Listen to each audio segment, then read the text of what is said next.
बंक मार के? अरे आज लखराव पोखरा का मेला है पगली। मेला जात हुआ तो पहले ना बतावे के? तो के कुछ बताए के करी। सुना, एक चीज चाहत रहला। तोर हरदम खटला रहला कुछ न कुछ, जब देखा तब कपारे पे कचर कचर। अब तनी से सुना ना। कहूँ आज अपन सुनाई ले। वही मेलवा में सुना, गुरैया जलेबी लेते आया। अरे गुरैया जिलेबी लेबी न देवी, गुरैया जिलेबी। अभी ये तुम कहबा हम जानत रहनी, लेकिन तब वो मन कैला कह देनी। सुना सुनावा। गुरही जलेबी अभी चाय पिया मेलवा में। ऐसा ना कि यार से संदीप राज से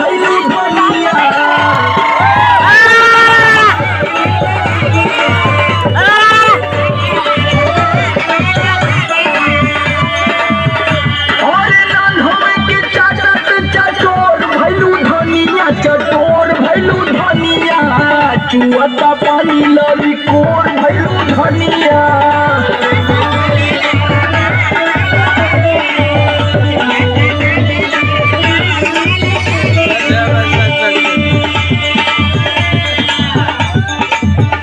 सुना,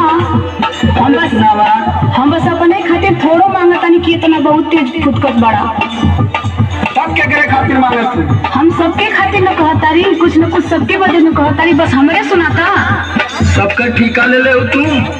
अरे काहे न, परिवार चलाओ के बाद तो ठिका ले के पड़ी नो।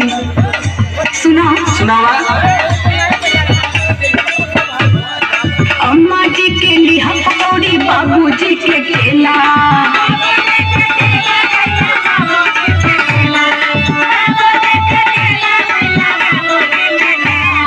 देवर जी के छेना बर्फी, नंदो जी के पेड़ा।